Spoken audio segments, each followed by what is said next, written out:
Good morning. You already heard the keyword, Stefan Pira, KTM. You know, it's all about motorcycle racing today. I wanted to talk about education, and when we had this briefing talk with Lisa and the team, she said, so what else do you do other than, you know, looking like that and consulting people, which is my regular job. My regular job is about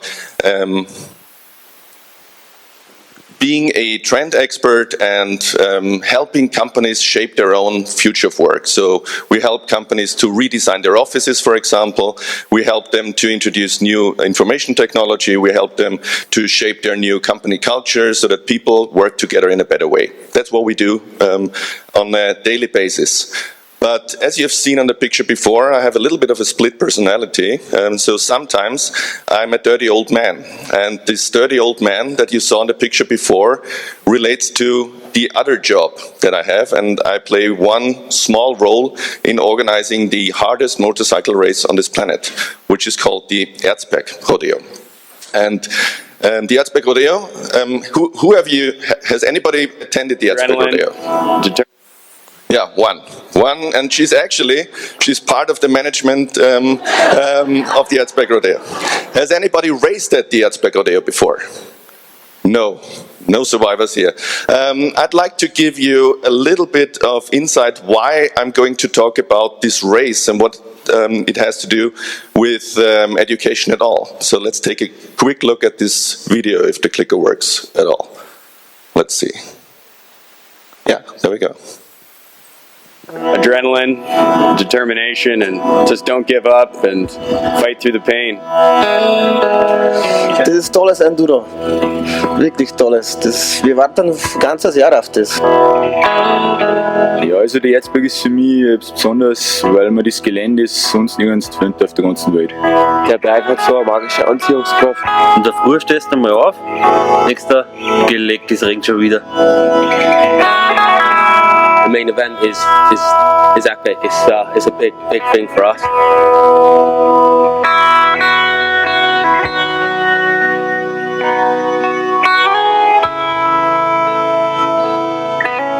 Einfach einmal eine Auszeit nehmen, da runterfahren. Das ist einfach der Highlight des Jahres. Ja, der Erzberg ist auf jeden Fall eines der geilsten Motorradl-Events überhaupt. Das ist unbeschreiblich einfach. This is always viewed as the biggest, baddest race on the planet.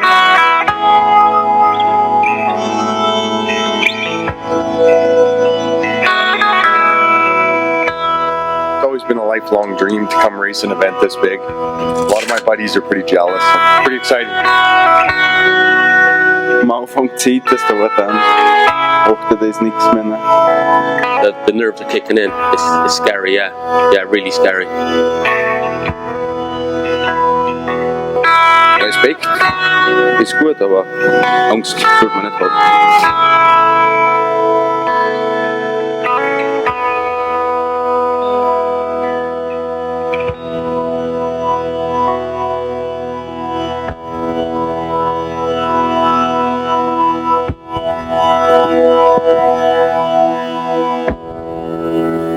So as you've seen, we've done this for 20 years now. And for 20 years, what we do is we try to inspire people to come out with their inner passion for succeeding at what seems to be impossible.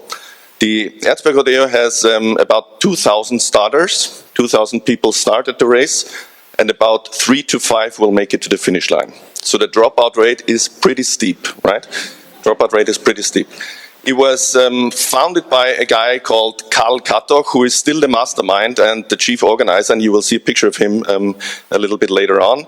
He was a professional motorcycle racer, saw this interesting location, the Erzberg, which is a iron mine in the heart of Austria, still operating as an iron mine. So the whole mountain that this race takes place is a living and ever-changing organism, so to speak. No race is the same as the other race because the mountain has changed over time.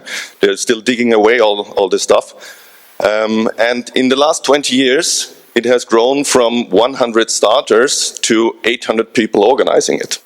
So if we think about how to organize a race like that, I think there are a couple of linkages to how the future of work is actually taking place and what we can learn from that. And I like to give you a couple of hints into education. I will not talk about education at its core today, but I will leave it to you to reflect about what this means in terms of educating people, young people, and adult people. But before I talk about any numbers, let's take a close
So you see the first thing that you need in terms of education, which is passion. And I always think I have the best job in the world. I really have the best job in the world, both in my usual professional life where I help people, to shape their future, to shape their world, to think about what comes tomorrow, and also in being part of the organization team of this one, because you see the faces. I mean, they look exhausted, they look scared, but at the end of the day, they are really happy. They have done something that they will never forget in their life, and hopefully in a good thing, in a good way. And that is what education is also all about, right? It's about passion. It's about finding your inner passion and finding what you really desire to do and trying to be the best one in this area and trying to get the support for doing that. So a couple of notes in terms of what we learned from organizing it and also what we learned from racing it. The first one, this clicker is slow. The first one is in terms of skills. Education seems to be all about skills, right? It's about what do we know already? How can we improve that? What can we learn? And skills are also an important thing if you look at the Erzberg rodeo. What kind of skill do you need to succeed there? Well, first of all, the basic skill would be to be a little bit good with a motorcycle, okay? So you should have some basic knowledge of how to race the motorcycle. And I'm saying basic knowledge because it's an open race. It looks like a professional race and it is organized in a very professional way, but anybody can join there. Anybody can race there. And actually it's about 10 to 20% of the racers there are professionals. The others are just amateurs, are people who go there and race. And that means the entry barrier into education, for example, the entry barrier must be as low as possible. We have a lot of entry barriers in our education system where, for example, your heritage, what your parents know, the household income are dominating factors in shaping the education. Here, this is not the case. Anybody can come, anybody can show up, anybody can learn from it, can come again, can train, and can improve their skills. The second part of skills that you need at the Erzberg Rodeo are not the skills to race the bike, but are personal skills. Are to really reflect about your motivation, to reflect about, how can I overcome pain? How can I overcome exhaustion? How can I improve myself? How can I drive myself to the best possible level that I can be, to aspire? Education is all about aspiration. It's about growing yourself. So it's factual skills, it's personal skills. And the third one are interpersonal skills. Motorsports seems to be a profession for solo racers, but it's not. It's a team effort. All these people that you see there have a team behind them. Even the ones that are pure amateurs, they bring their family. Somebody helps them to carry the bike. Somebody supports them. Somebody is there for them. It's a team effort. So the skills that you need are personal skills and interpersonal skills and team skills. And that is something that if we look into regular education systems is not trained as much as we would wish to do that. Just to give you a little example. In school, in basic school, what we learn is we are not allowed to copy from our neighbors, right? Abschreiben ist verboten. Do not copy from your neighbors. These are the people that once they leave the education system have to go to, again, training programs, professional training programs, to relearn that. And it's called team training, team communication, collaboration skills, all the things that you need in your business life, you could have learned in school, but you're not allowed to do that. So, 3 skills that you need: professional skills, personal skills, interpersonal skills. Let's take a look at the next picture. Fail. Failure is, in racing, the first attempt in learning. When you are faced with a race where you know from the beginning that your chances to actually complete the race are slim, right? You need to be able to cope with failure. You will most probably not succeed. And that is something that at the beginning of learning is an important thing to cope with. Will I be able to finish what I started? Will I be able to really learn that? If you are afraid of starting it, you will not start to learn. I'm doing lectures in front of teachers all the time. And one of the charts that I have, if I do that, are 10 equations. 7 times 4 is 28, 5 times 7 is 35, something like that, 10 of them. One of them is wrong. And I always ask the teachers, so what do you see there? And I do this for years now. And I've never heard anybody say 9 correct. I always hear 1 is wrong. We are so much trained on finding out what is going wrong instead of really helping people to figure out what they're good at and supporting them and not trying to average their performance out, but to really say, you are good at something, we are figuring out what this is and we will help you to maximize that skill, and not you are bad at something and I'm trying to prove it that you're bad at something, right? So failure is obvious in learning, failure is integral in learning, failure is integral in racing. If that would stop you to start race at the beginning, you would probably never be a champion anyway. Failure. Next one. Do you need to be crazy? Yeah, you need to be crazy. I mean, these people who race there, they're all out of their minds, right?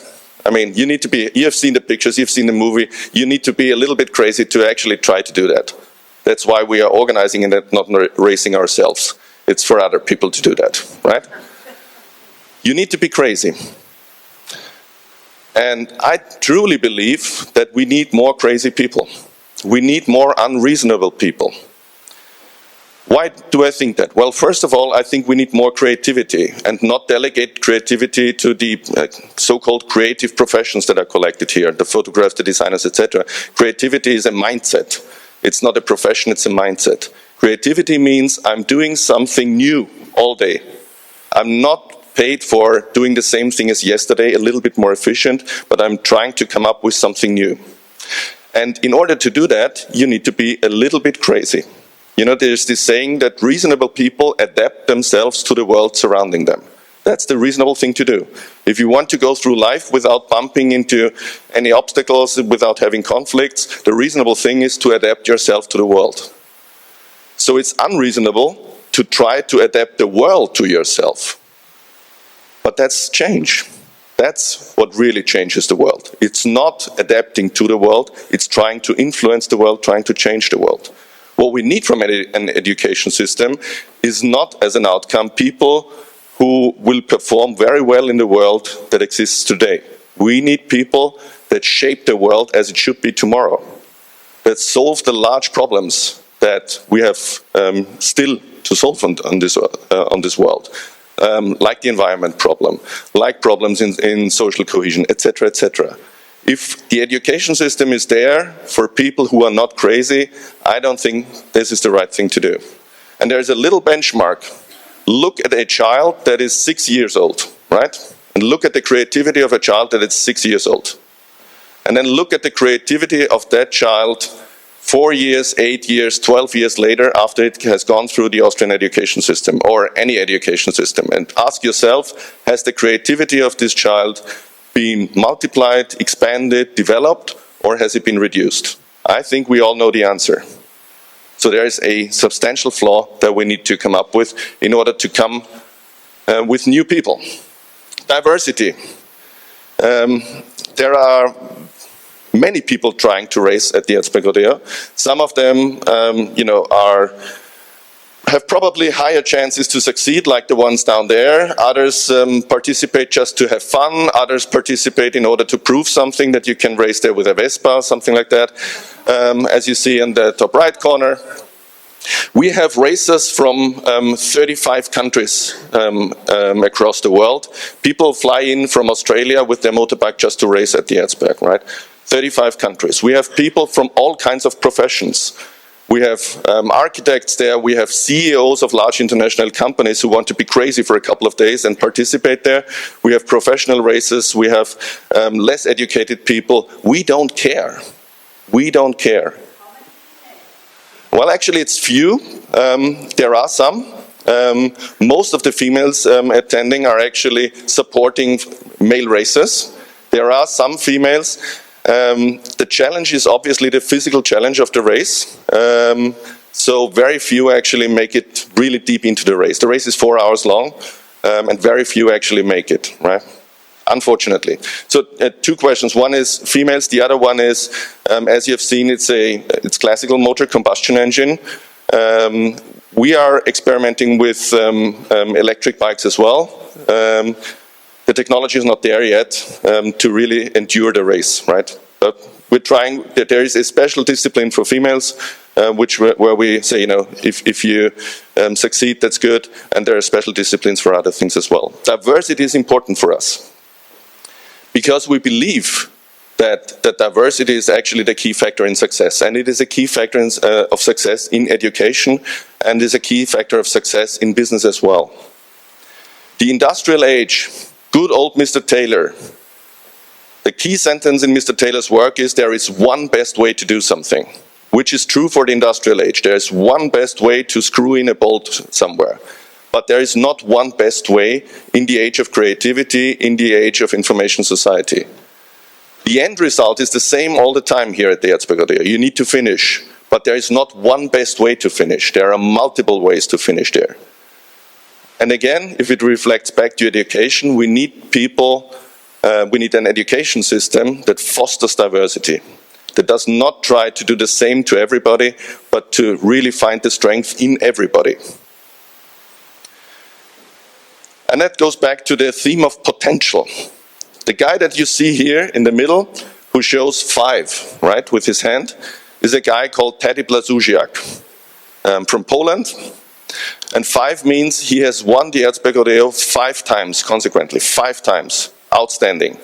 Interestingly enough, an amateur who came to the Erzberg Rodeo, was trying a little bit out there, was seen by the KTM guys actually, and KTM said, well, you seem to be a little bit talented, why don't you try one of our factory bikes? Gave him a factory bike, and he completed the race, right on spot. Has never done anything like that before. 5 times winning in series, is now a professional motorbike racer. It's all about potential. And it's finding the potential in people, and potential could be anywhere and everywhere. It's very, very different. It's not like the 10 things that we learn in school, math, science, language, etc., are the only talents that people have. Talents are very, very diverse. And an education system and education programs need to find out what is the potential and support that potential. And at the same time, we all, as we participate in education, need to reflect about what is my potential, where do I want to grow. Support. Everybody needs support. We have areas at the race where support is allowed, areas in the race where support is not allowed, as you see here. And if we can see the next slide, you will see that there are people who are helping out from all kinds of angles. So even the police that is there is helping out people to actually complete the race. Support can come from all different angles. In most of the education systems, at least in Europe, the most influential support for young people are their parents. There is no other influence factor on education that is more important than the background of parents. I don't know if you know that statistics, but there is a 71% probability that you know that a child will complete Matura and at the beginning of their life. So once they're born, you can say with 71% probability if they will make Matura or not. Just based on household income, background of the parents, etc. We could save a lot of money, right, out of the education system if we stamp the Matura-Zeugnis at the back of the birth certificate. It would be much more easy. 71%, I mean, that's okay, right, if we do that. A fair education system tries to figure out how can we eliminate that dependency from the support. Is supporting the children, is supporting the young people, of course, but it's not depending on social factors that surround them. Next. Complexity and exception handling. That is something that we always have to do at the Erzberg Rodeo. What you see on the left side is snow. The race takes place at the end of May, beginning of June. Just to, and last year, between the qualifying and the race, when I woke up in the morning, look out of the window, the rain has stopped. Why is everything white? Go to sleep again. Wake up, all full of snow. So it snowed overnight, and we had snow there.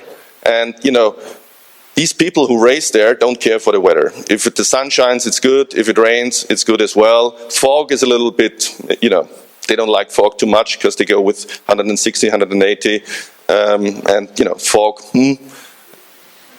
But snow is really, really, really bad. So there are outstanding situations that we have to cope with, and outstanding situations are, these people who drop into the lake over there, and we need divers to find them and their bikes and whatever. We have that all the time. Why I'm saying that is, exception handling is not, how should I say that? Exception handling is not the exception in the future. Sounds strange, but what I mean is, our world has become so complex and so rapidly changing that reacting to outstanding things, keeping up with outstanding things, keeping up with change is not a special discipline that we have to teach some, change management consultants or something like that. It's everyday life. It is everyday life. Exception will be the normal case in the future. And again, if I do talks in front of parents, for example, they always ask me, so you're a trend researcher, you know about the future, what kind of school should my kid attend to have a great career, a great life? And I always say, I don't know. The jobs that most of, or many of you may have in social media did not exist 5 years ago, and it's very questionable that they will exist in 5 years, at least in the form that you're carrying them out today. And it's not just your jobs, it's if you have a job in all kinds of industries. Change is inevitable, and it's increasing in speed and increasing in dynamics. So what we need to prepare children for is exception handling throughout their whole life. What kind of tools do we need to do that? Technology is a very, very important tool in racing, and it is a very, very important tool in education as well. It is probably one of the key things that has the potential to change education. Now, just one example. Regardless of if you're in Vienna or from one of the states, if you are 6 years or 8 years probably old, you will be brought to Vienna to walk around the Ringstraße with your school, and the teacher tells you this is the Houses of Parliament, this is the Burgtheater, and stuff like that. All right, okay, explains that. Now think about a world where something like Google Glass, not necessarily the product itself, but something like Google Glass is the norm. So we can send out these kids alone, and they walk alone throughout the Ringstraße, and they get displayed into their eyes. So this is the Burgtheater, this is the Houses of Parliament. What's the role of the teacher?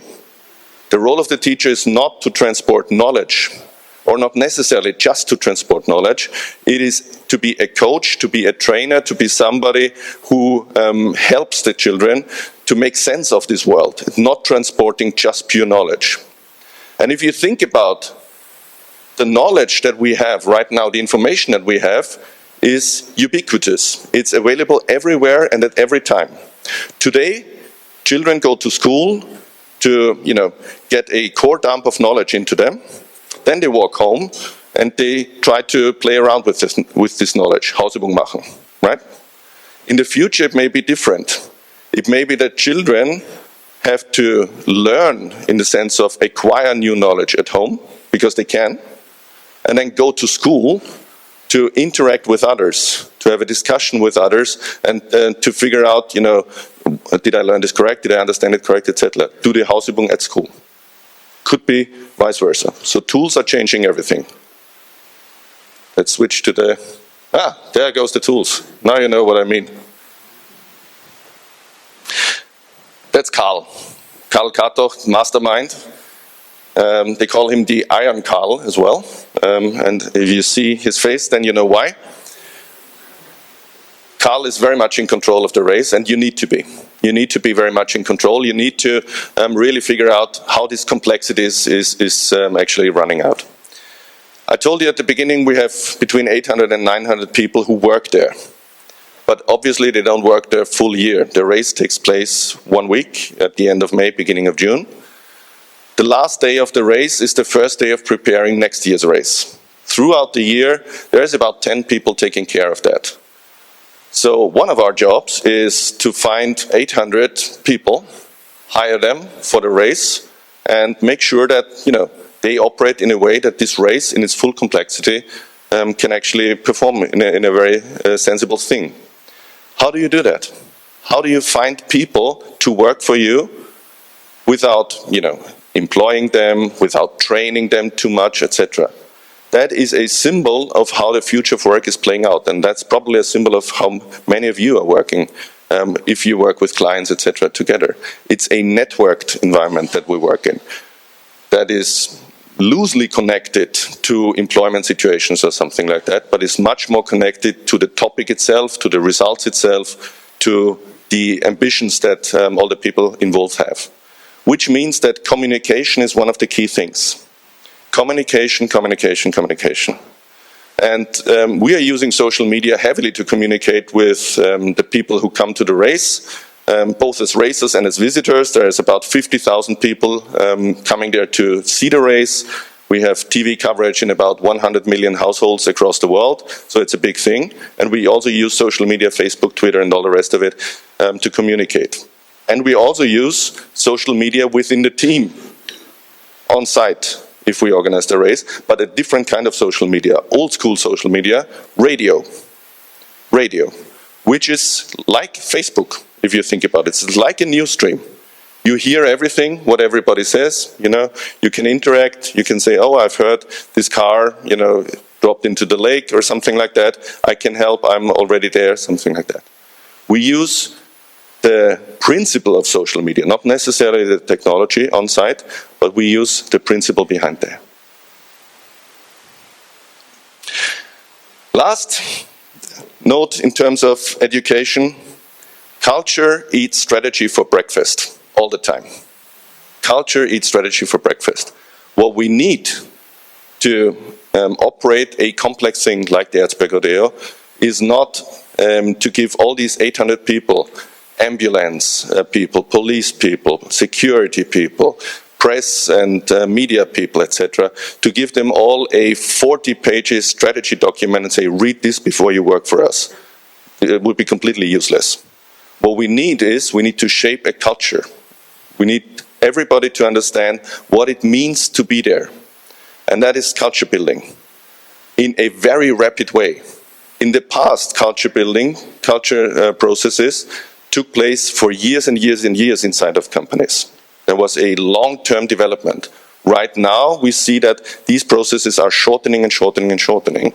And we need to be able to transport a culture, to communicate a culture, to engage people in a culture in a very short period of time.